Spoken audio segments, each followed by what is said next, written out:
Have you ever wondered why Allah chose apes when He punished an entire village? Not lions, not insects, not even a sudden death, but transformation. What is happening to my skin? Their sin was so deliberate, so arrogant, that Allah did not merely destroy them, He turned them into a living warning. The Qur'an does not describe the detailed aftermath. But some classical reports mention that they recognized their families yet could not speak and could not return to their human state. Allah knows best. And the most terrifying part? Scholars warn that the spirit of their mistake can return in every age. People who try to obey Allah in appearance while secretly bending His commands. We didn't break the law. We outsmarted it. So who were these people? What did they do that was so unforgivable? And why should you be concerned? Stay with me, because what you're about to hear may change how you look at your own choices forever. Don't touch the nets. It's a trap.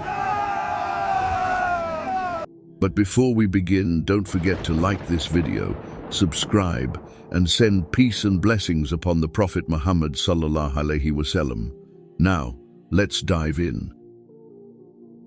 To understand who these people were and why their punishment was so severe, we need to travel back in time, back to an era of prophets and miracles. Many Mufassirun place this incident in the era of Prophet Dawood, alayhi salam, though the Qur'an itself describes it simply as a town by the sea. Then Allah said, Kunu kiradatan khasi'in, be apes despised. Al-Aʿrāf 7-166. Picture this. A village nestled perfectly along the coastline. Many Mufassirun mention it was Aylah, a coastal town, though the Qur'an names it only as a town by the sea. Allah knows best. The sun rises over crystal waters every morning, and the sea breeze carries with it the promise of provision. This wasn't just any village, this was a community blessed beyond measure by Allah Almighty. Their location was strategic, their resources abundant, and their livelihood secure. Every single person in this village was a fisherman. Can you imagine that? An entire community united by one profession, one trade, one source of sustenance. And what a source it was. The sea before them was generous, almost too generous. Day after day, they would cast their nets and pull in catches that would make any fisherman today weep with envy. Their markets overflowed with fresh fish. Their homes were filled with comfort. Their children never knew hunger. Allah had given them everything, absolutely everything they could possibly need. But here's what most people don't realize about blessings. They're not always what they seem. Sometimes what appears to be a gift is actually a test in disguise. Allah tells us in the Qur'an that He tests us with both hardship and ease. We understand tests when times are difficult, when we're struggling, when we're in pain, when we're facing loss. But do we recognize the test when our pockets are full, when our tables are loaded, when life is comfortable? These villagers didn't. They looked at their abundant catches, their thriving businesses, their peaceful existence, and they thought, we've made it. We're successful. Life is good. They had food, they had wealth, they had security.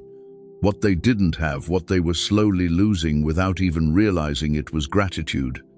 What they were forgetting, day by comfortable day, was that every fish they caught, every coin they earned, every breath they took, was a gift from Al-Razak, the provider.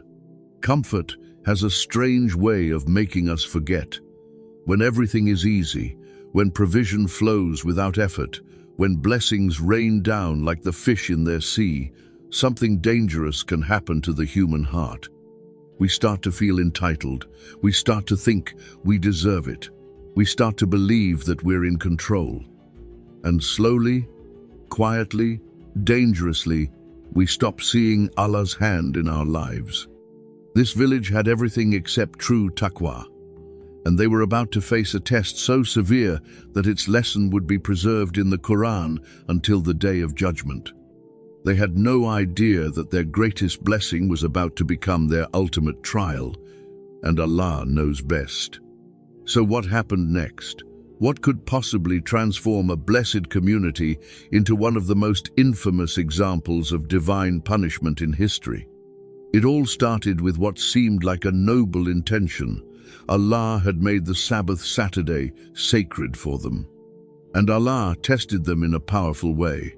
On the Sabbath, the fish appeared openly, while on other days they did not. Al-Aʿrāf 7-163. It seemed settled. They had their day of worship. Allah had established His law, and the Prophet ﷺ had secured their commitment. What could possibly go wrong? But Allah knows what we don't know. He knew what was hidden in their hearts. He knew their true intentions. And He was about to test them in a way that would expose everything lurking beneath their pious-sounding request. The real trial hadn't even begun yet. And when it did, it would reveal whether their words matched their faith or whether they were just fooling themselves all along. Then came that first Saturday morning. Imagine waking up, knowing you've made a sacred promise to Allah, knowing this is your day of worship, your day of rest. The villagers probably felt good about themselves, righteous even. They'd stay away from the sea, spend time in prayer, focus on their spirituality. Simple enough, right? But when they looked toward the shore that morning, their hearts stopped.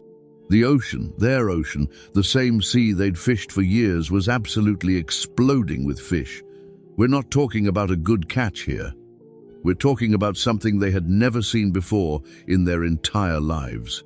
The water itself seemed to disappear beneath the sheer mass of fish. Thousands upon thousands of them, so thick that you could barely see the waves. The Qur'an describes them as coming shuran, openly, brazenly, as if presenting themselves on a silver platter. Some reports describe the fish appearing so openly that it felt like temptation was placed right in front of them. Allah knows best. The sight was surreal, almost mocking. It was as if the entire ocean was saying, "Here, take us. We're right here. Easy money, easy food, all yours for the taking." But they couldn't. They had promised. Saturday was sacred. So they watched. They stood there, their hands clenched, their mouths watering, their minds racing, watching the biggest opportunity of their lives swim right in front of them, untouchable. Can you imagine the frustration, the psychological torment? Look at the size of them. And we cannot touch them. It is the Sabbath! A cruel irony. Every instinct screaming at them to grab their nets, to seize this blessing, to take what was right there. And then Sunday came. The fish vanished, gone, as if they were never there. The sea returned to normal, actually, worse than normal. The catches were meager, disappointing.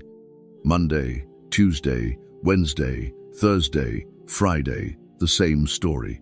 The ocean gave them just enough to survive, nothing more. Their income dropped. Their abundance disappeared. Life became harder, tighter, more stressful. But then Saturday would arrive again, and like clockwork, the ocean would once more transform into an aquarium of unlimited wealth. Fish everywhere, abundance beyond imagination, all forbidden. Week after week, month after month, the pattern never changed. Saturday, overflowing blessings they couldn't touch. Every other day, barely enough to get by. This wasn't random. This wasn't coincidence. This was deliberate. Allah Himself tells us in Surah Al-Aʿrāf, "Thus we tested them because they were defiantly disobedient." The test was perfectly designed. It wasn't about their strength, it was about their hearts. Would they remember their covenant when it cost them something real? Would they honor their promise when obedience meant sacrifice? But here's the thing about tests from Allah. They don't just reveal who we are, they reveal who we've always been. The test didn't change these people. It simply exposed what was already there, hidden beneath layers of comfortable faith. And what was exposed? Minds that began to scheme, hearts that began to justify, souls that started asking the most dangerous question: how can we get around this? The fish kept coming every Saturday.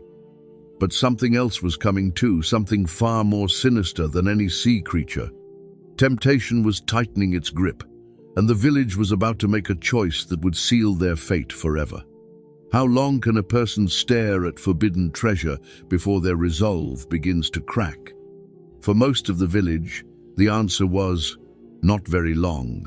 According to traditional accounts, there was one man, just one, who couldn't take it anymore. The weekly torture of watching Saturday's abundance had eaten away at him. He lay awake at night thinking about those fish. He calculated the profits he was losing. He convinced himself that this wasn't fair, that Allah couldn't possibly expect him to watch his family struggle while wealth literally jumped out of the water one day a week. So he devised a plan, a clever plan, a plan that would change everything. That Friday, as the sun began to set, he quietly walked to the shore. He found a large fish swimming near the rocks, because of course the fish were already starting to gather, preparing for their Saturday parade. He took a rope, tied it around the fish, and secured the other end to a boulder in the shallow water. Then he went home and waited. Saturday came and went. He didn't fish. Technically, he kept his promise. He didn't cast a net, didn't actively catch anything. He simply let the rope do its job. The fish stayed tied, alive, trapped, waiting. Sunday morning arrived. He returned to the shore, pulled in his rope, and there it was, a massive fish, fresh and ready. He took it home and began to cook it. And then the aroma started spreading. You know how the smell of grilled fish travels, right? How it wafts through neighborhoods, making mouths water and stomachs rumble? That smell moved through the village like a question mark. People stepped out of their homes, sniffing the air. Wait, is someone cooking fish? But where did they get such a large catch? We barely caught anything yesterday. The curious became investigators. Neighbors knocked on his door. "Brother, where did you get this fish?" And he, proud of his ingenuity, confident in his loophole, told them everything. The rope, the rock, the timing. "See?" he explained with a smile. "I didn't fish on Saturday. I just prepared on Friday and collected on Sunday. Technically, I kept my word." The reaction wasn't horror, it wasn't shock, it wasn't righteous anger, it was admiration. Subhanallah, why didn't we think of that? They slapped their foreheads. They laughed at their own simplicity. Here they were, suffering like fools, when the solution was so obvious. You don't have to break the rule, you just have to bend it. You don't have to disobey, you just have to be creative. Within days, the entire village transformed into a workshop of deception. According to classical sources, some men began digging trenches and channels leading from the sea to enclosed pools. On Friday, they'd open the gates. Saturday morning, the fish would swim right in, following the current, trapping themselves. Sunday, the villagers would simply collect their harvest. Others prepared elaborate nets and barriers, positioning them Friday evening, letting nature do the work on Saturday, then gathering their catches on Sunday. Some reports mention that the innovation became competitive. Who could design the cleverest system, the most efficient trap, the most profitable loophole? They had turned disobedience into an art form.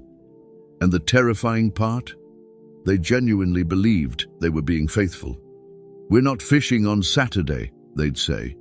"We're honoring the letter of the law." They convinced themselves that Allah, the all-knowing, the all-seeing, could somehow be fooled by their semantic gymnastics. One man's scheme had become a village's philosophy, and Allah was watching every single moment. But not everyone was celebrating this brilliant solution. As the trenches were being dug and the nets were being prepared, the village began to fracture. 3 distinct groups emerged, and the choice each group made would determine their fate in ways they couldn't imagine. The first group, the largest, unfortunately, were the transgressors. These were the ones who embraced the deception wholeheartedly. They didn't just participate, they justified it, defended it, perfected it. "We're not breaking the law," they'd argue. "We're not fishing on Saturday, we're just being smart about it." They threw themselves into their schemes with the same energy they once claimed they'd dedicate to worship. Their Saturday became about monitoring their traps, not praying. Their conversations revolved around catches, not spirituality. The day that was supposed to bring them closer to Allah had become the centerpiece of their rebellion against Him. Then there was the second group, smaller but fierce in their conviction. These were the believers who saw exactly what was happening and refused to stay silent. They walked through the village warning their neighbors, "What you're doing is wrong. You're fooling yourselves, not Allah. Do you think the one who created the fish and the sea can't see through your tricks?" They quoted the warnings of their Prophet ﷺ, reminding everyone of the promised punishment. "Stop this before it's too late. Don't you fear Allah's wrath?" But their warnings fell on deaf ears. Worse, they were mocked. The transgressors would laugh at them. "Look at these fools, starving themselves for nothing. We're making money while they cling to their rigid interpretations." The contempt was real, the ridicule constant. And then there was the third group, perhaps the most tragic of all. These were the people who didn't participate in the sin, but didn't speak against it either. They were the silent majority, the neutral observers, the ones who thought, "It's not my business. I'm not doing anything wrong, so why should I get involved?" When the righteous believers would pass by, calling people to repentance, this third group would actually try to stop them. The Qur'an preserves their exact words.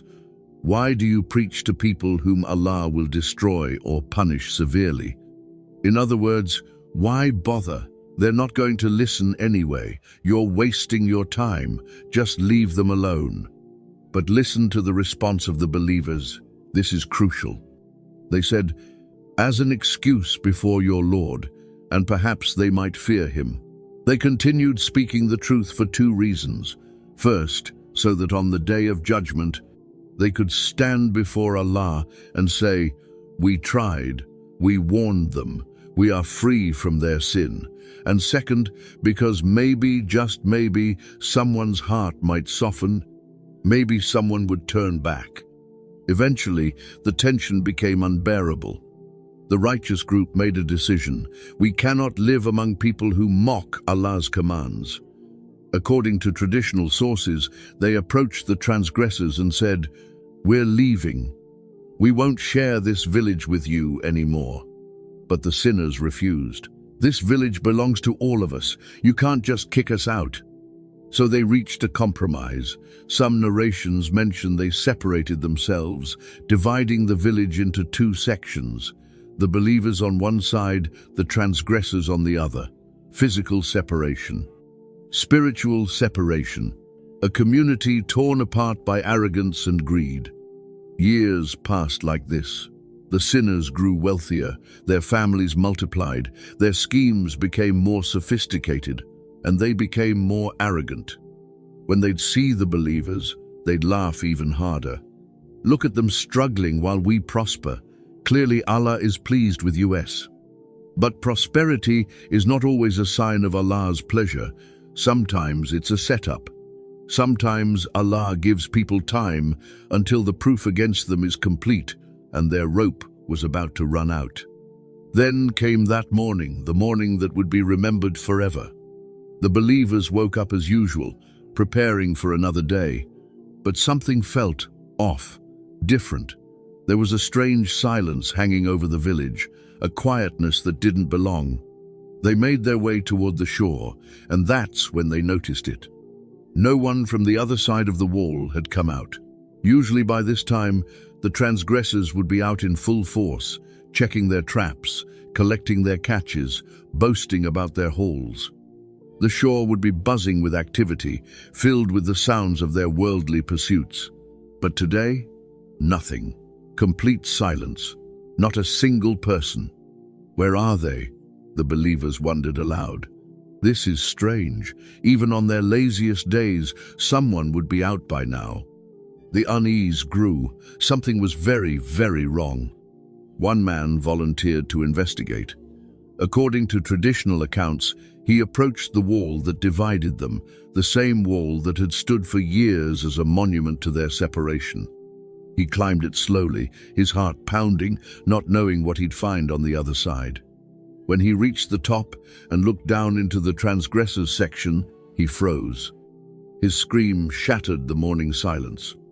The other believers came running. "What is it? What did you see?" But the man couldn't speak. He was trembling, pointing with a shaking hand toward the village. They climbed up beside him, and then they saw it too. Then Allah said, "Kunu qiradatan khasi'in." Be apes, despised. Al-Aʿrāf 7 to 166. Not people, animals. Creatures running around, confused, making strange noises. The streets that should have been filled with men, women, and children were instead crawling with beasts. It was impossible. It was unthinkable. It was real. They rushed down and entered the section, their minds unable to process what they were seeing. They went from house to house, and the horror only deepened. Because these weren't just random animals, they could be recognized. That ape sitting in the corner of that particular house, wasn't that where Abdullah lived? And that ape near the doorway, those clothes scattered around it, weren't those the same clothes his wife wore? And then the most heartbreaking moment occurred. One of the believers approached what used to be his brother's house. There, huddled in the corner, was an ape. The believer stood there, tears streaming down his face, and whispered, Are you my brother?" Some classical narrations describe that the ape looked up and it nodded. Classical sources describe what happened next in devastating detail. The ape came closer and began to smell the man's clothes, the way it used to when they'd embrace as humans, when they were family. Recognition flooded both their eyes. The believer wept, and the ape, trapped in its new body, but with its human consciousness fully intact, wept too. Can you imagine that torture? You can think, you can remember, you recognize your family, your home, your life. You understand exactly what you've become and why. You want to speak, to apologize, to beg for forgiveness, but all that comes out are animal sounds. You're locked in a prison of your own making, and there's no escape. This scene repeated throughout the village, families identifying their transformed relatives. The apes would nod when asked if they were so-and-so. They'd weep when confronted with their sins. They understood everything, and that understanding was part of the punishment. Allah didn't just take their lives, He didn't just destroy them. He transformed them into the very image of what they had become spiritually. Creatures who looked like one thing on the outside while being something else entirely. Just like their clever schemes that appeared lawful but were sinful at their core. The Qur'an records Allah's words to them, "Be apes, despised and rejected." And they were. For 3 days, according to some narrations, they remained in this state, fully aware, fully conscious, fully regretful. And then Allah sent upon them a wind, and they perished, swept into the sea that had been both their blessing and their curse. According to some narrations, they remained in their transformed state for 3 days. 3 days of horror, of recognition, of unbearable regret. And some classical narrations describe that Allah sent a wind, a divine wind that swept them all into the very sea that had been their obsession. They died as they had lived, consumed by what they could not let go of.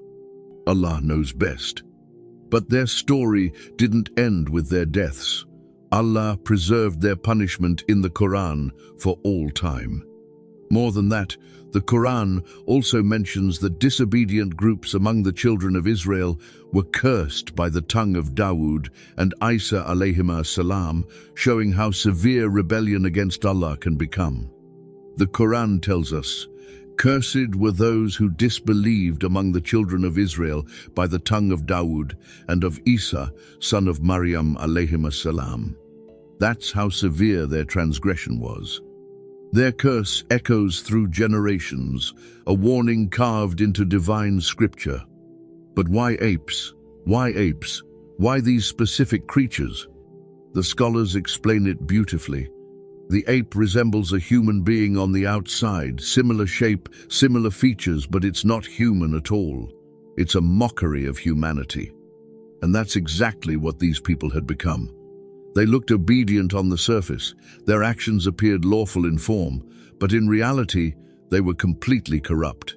Their worship was fake. Their piety was performance. They were spiritual apes, wearing the costume of righteousness while being fundamentally fraudulent. Why apes? Some scholars mention that an ape resembles a human outwardly, yet is not human like people who kept the outward form of obedience while corrupting its reality. Those among them who had knowingly pursued the forbidden, who had developed a taste for sin and couldn't give it up, even when they knew better. Now here's where this story becomes terrifyingly relevant to us today. The Prophet Muhammad ﷺ warned in reported narrations that some people would rename sins calling wine by another name, and that punishment could include swallowing by the earth and transformation.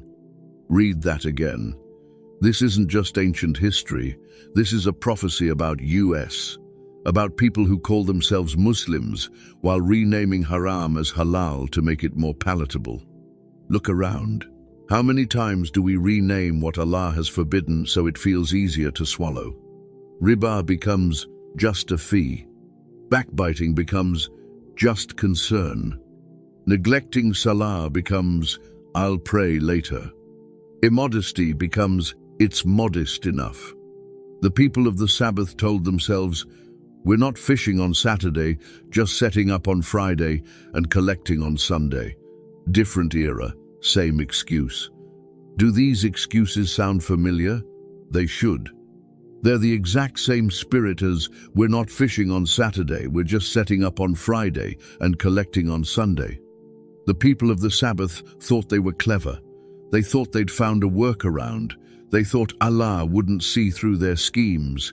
They were wrong, dead wrong. And here's the most uncomfortable question. Which group are you? Are you the transgressor, finding creative ways to justify what you know is wrong? Are you the silent majority, watching corruption spread while telling yourself it's none of your business? Or are you among those who speak up, who warn, who refuse to compromise even when it costs you? Because make no mistake, the duty to command good and forbid evil isn't optional. It's not just for scholars or imams. The believers in that village didn't have special qualifications. They were ordinary people who simply refused to stay silent while Allah's commands were being mocked. Your silence is a choice. Your neutrality is a position, and on the day of judgment, both will be questioned. This story isn't in the Qur'an as entertainment, it's there as a mirror. Look into it carefully. Do you see yourself? And if you do, what are you going to do about it? The fish are still coming every Saturday. The test hasn't changed. Only the forms of our deception have evolved. The question is, will we learn from their fate, or will we repeat it? And Allah knows best. May peace and blessings be upon the final messenger and all the prophets who came before him. And all praise belongs to Allah, Lord of all the worlds. This is the story Allah preserved in the Qur'an, not as history, but as a mirror. Look into it carefully, and Allah knows best. Peace and blessings upon the best of messengers, and all praise belongs to Allah, Lord of the worlds. Wassalamu alaikum wa rahmatullahi wa barakatuh.